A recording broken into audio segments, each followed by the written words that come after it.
Hello, you guys, my beautiful people, my dragonflies. Hope everyone had a positive day, full of happiness and positivity. Welcome back to Mr. Nightmare, and this is three really creepy, true arcade horror stories.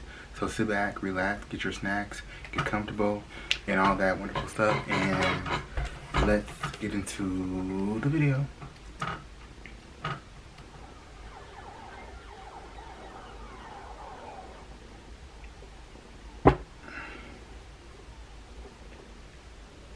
This is one of those stories from my childhood that still just gives me the chills thinking back to it even today.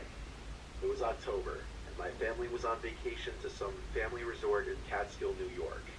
It was kind of in the middle of nowhere, but there were a decent amount of other families at the resort. Okay. There were a lot of kids.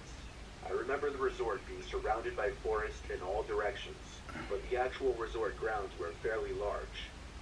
I was 8 years old. I was an awkward, shy kid for most of my childhood. Okay. I would follow the lead of my older brothers usually whenever in social settings. I'm the third child of four. I have three brothers. During this vacation, my older brothers Eric and Josh were mostly hanging out amongst themselves since they're closer in age than I am with them. My little brother Craig was only 4, so he was constantly with my parents. When we weren't all together doing resort activities, everyone for the most part split up. My dad gave all of us money to play games at the arcade inside the activity hall building. My parents assumed I was with my older brothers at one point, but I was actually alone just exploring the resort grounds. I walked around the big cement pathway that looped around the entire resort. I passed by some families You gotta be playing with a buddy. ball, croquet, and other sports. I was partially looking for my brothers or just anything I could do by myself. I started exploring the inside of the activity hall building, and I found the arcade my dad was telling us about. It was actually a pretty impressively sized arcade. It had a bunch of pinball machines and all the standard classic arcade machines. At the time, most of the games were Why too is it so order to play. dark? It's So so I looked around the room for a creepy game I looking. wanted to play, and I noticed in one corner of the room this door with this really fogged up looking square glass window in the middle. It was like a special kind of glass that was hard to see through. I thought I could see something through the glass. So I walked a little closer to the door to look through it better. And I saw this humanoid figure standing there, staring through the window. I looked at it for like 15 seconds and it wouldn't move. I could barely see the face of it through the weird glass, but it kind of looked like a Halloween prop. It was Halloween season after all, so that's what I assumed it was, a decoration meant to scare the kids. I walked away to find a game and ended up playing the Simpsons arcade game. The arcade machine was in the line of sight of that door though, and I couldn't help but keep looking over to it every few seconds, still seeing that blurred image of the figure on the other side of the door. If it was a decoration, it was doing its job and creeping me out. After I lost the game, I just had to go back over to the door and look through the glass again, this time putting my face basically right up to the glass. I saw the blurred face of the figure standing there. It was a man for sure. The neutral expression on the face suddenly changed to a smile, and I gasped in horror. It was a real person. I ran halfway out of the arcade, then stopped and turned around. The blurred figure on the other side of the door was gone. I slowly walked back to the door and opened it. I was brought into this dark hallway. It just had this liminal, unexplainable feeling inside of it, and I was creeped out. I didn't see anyone in there, but it got so dark mere feet away from the door that for all I knew, You went there could have been back? someone hiding further down the hall. I went back through the arcade to where I came in from, and went straight back to our room and stayed there till my parents returned. I told them about it, and I'm sure they found it odd. That night, when we all had dinner together in the dining hall, something disturbing happened. I noticed a man sitting alone at one of the nearby tables. He was Was facing staring me at you. and looking at me. He had a plate of food in front of him, but I don't remember seeing him eating. When he saw me look back at him, he smiled. Immediately, I thought back to the man I saw on the other side of the door. Even through that blurry glass, I felt like the face and smile matched. I quietly told my parents about the man, scared. They looked back at the man, which caused him to stop looking over. My dad told me to just not look in that man's direction. Pretty soon the man got up and left, and he took one last look at me before he did. I tried my best to look away and pretend not to notice. That was the last time I saw that man on our trip. I look back on it and feel like he was most likely a predator. The way he just stood there still Yeah, as boy. a statue, watching me for so So long. basically you saw him, And you I went to the made me arcade, smile. you saw our door, If I'm right, you looked at the I hope no screen. children ever fell victim to him. Okay.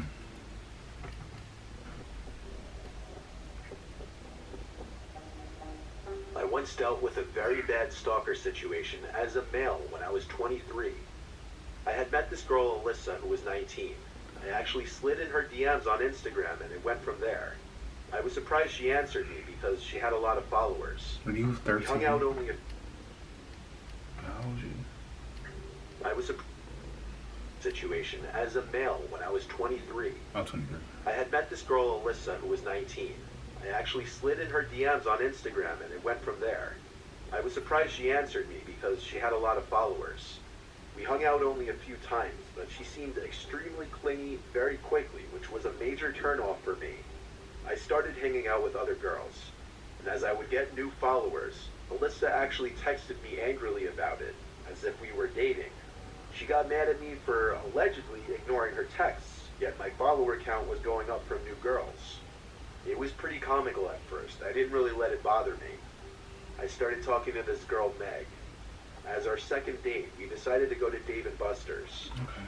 We drank a little before we went, so when we got there, we already kind of had a buzz going. We were playing the Basketball Connect 4 game. That's when my phone kept going off in my pocket. After the timer on the game ended, I checked my phone, and I got 3 texts from a random number and a picture. The picture was of Meg and I in front of the basketball game. The text said, "No way, I'm at Dave & Buster's too." When I went to text back, I saw the text didn't come from another iPhone, so it most likely meant it was sent from some kind of burner number app. I looked in the direction from where the picture was taken. My first assumption was that it was going to be Alyssa, but she wasn't there. It was just a few other groups of people playing different games. I replied, "Who is this?" But there was no response. I showed Meg the text and picture, and she agreed it had to be a friend messing with me. We went across the place to a different game, and it happened again. A few minutes into playing this new game, I got a picture texted to me with both of our backs turned to the person taking the picture, and they were maybe like 50 feet away from us when it was taken. It looked blurry though, like it was zoomed in. This time they sent a text saying, "My favorite game. Can you beat my high score, LOL." I told Meg to wait Now there you're as I being walked to weird. the area where the picture was taken from. I looked all around the immediate area, expecting to see Alyssa or honestly anyone I knew, but it was just a bunch of strangers. Some random lone guy playing some ticket jackpot game, this group of teenagers playing skee-ball. It was a normal scene. I replied to the text again asking, "Who is this?" Then I texted a few of my close friends a screenshot of the pictures, of course asking if it were any of them first. I believed them when they said it wasn't. It could have been anyone, but I did not see Alyssa in there. The person responded to my text, "Who do you think it is?" I said maybe we should go to Meg, and she agreed.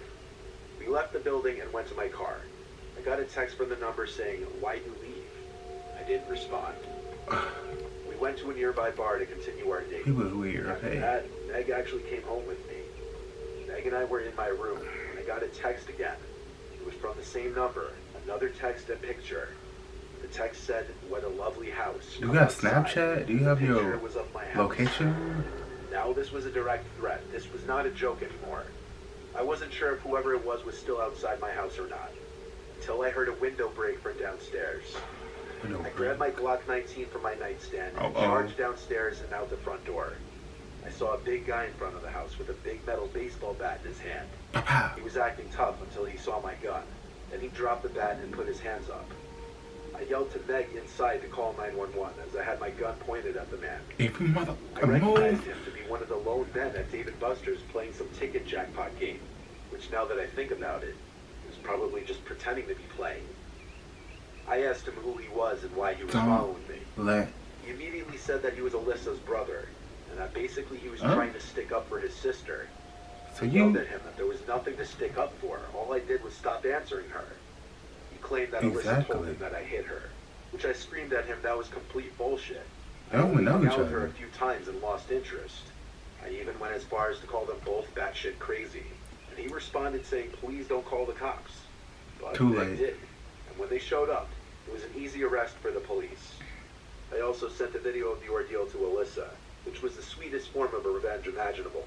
She didn't even reply to it, but I know she saw it. Needless to say, Alyssa's psychotic brother paid for the window.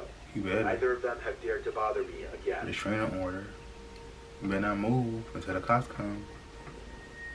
I'm gonna shoot you in your... Yeah, I'm gonna shoot you in your leg. And the cop's like, he shooting me. He should go to jail. No, I shot you When I was because a of young kid, self-defense. arcades were a lot more mainstream Period. in society. Before everyone had smartphones and crazy advanced video games at home, going to the arcade was one of the most fun things you could do as a child. There was this arcade right by my school that my friends and I would often go to after school or on the weekends. One day I went there with my friend Connor right after school. It was kind of quiet there today because it was a stormy day and most kids probably just ran home or got picked up by their parents. So besides a few other kids, we had the place to ourselves. The usual age range of the people there was like 10 to upper teens. Connor and I were playing Street Fighter together when this older guy started watching us play. Looking back now, I'd say he was around 35, which to us when we were 10 seemed super old. Connor and I looked at each other and smirked because we both noticed it and it was kind of awkward. The man started commenting on the gameplay, like cheering us on and having remarks on basically any hits we landed on each other. At first, we laughed, I guess to be polite, thinking he was trying to be funny. But at a certain point, it just got weird, like he didn't know when to stop and leave. He watched us play the entire match, and had he not been there, we would have played another, but we decided to migrate to something else just to try to get away from him. As we went over to the air hockey tables, the guy was following us and started talking to us. He introduced himself, but I don't remember the name he gave. He offered to pay for our game of air hockey. We were 10 and we viewed our quarters as gold, so we accepted the guy's offer. Even at 10, we could tell he gave off some kind of antisocial tendencies. He didn't seem completely normal. Of course, he watched our game of air hockey too and kept commenting on the game as if he were a professional commentator for some sporting event. But it went from annoying to downright creepy when he started making physical contact. It started when I scored a point on Connor. The guy congratulated me and put his hand on my shoulder. The hand stayed there for a few seconds actually. Outside I was smiling, but inside I wanted to tell him to get lost. I saw it in Connor's face too. Anytime one of us scored, he would go over to us and pat us on the back or shake our shoulders. The guy was incredibly freaking weird. Because of it, we decided to cut the arcade trip So he short. went We told like the guy that. we were He gonna switched head home. sides. He kept walking The guy back and replied forth. saying we'd be crazy to walk in the rain and offered us a ride home. Mm-mm. We didn't have cell phones back then, and as kids, we were a lot more independent.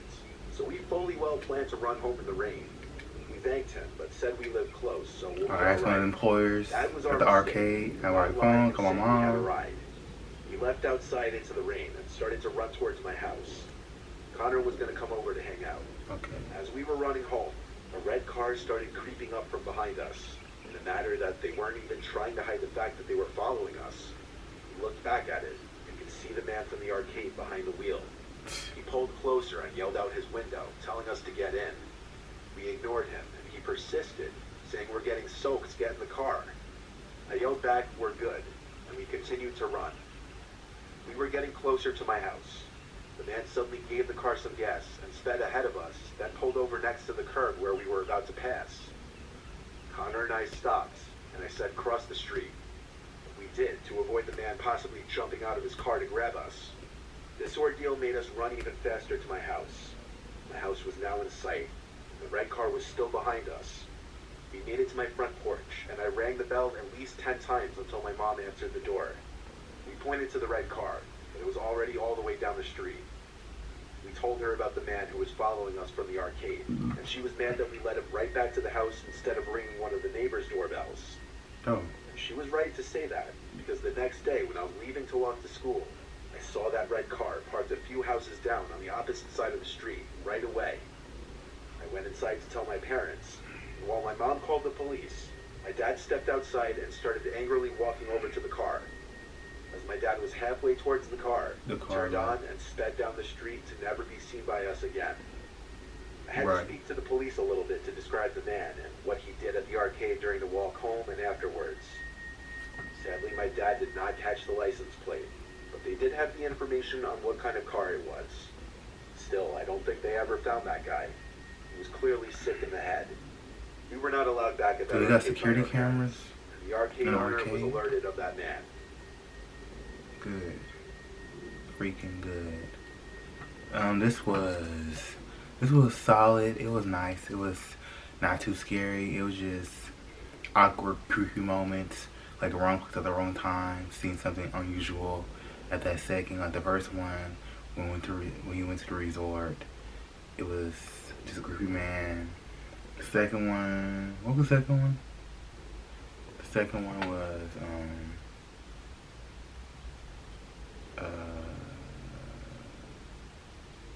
I forgot. Oh, the stalking girlfriend, which had me at Dave Buster's.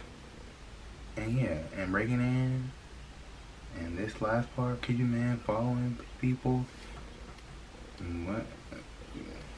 People crazy. So hope you guys enjoyed that video. Have the most awesome positive day. Stay grateful, stay blessed. Until next time, you guys. Love you. Deuces.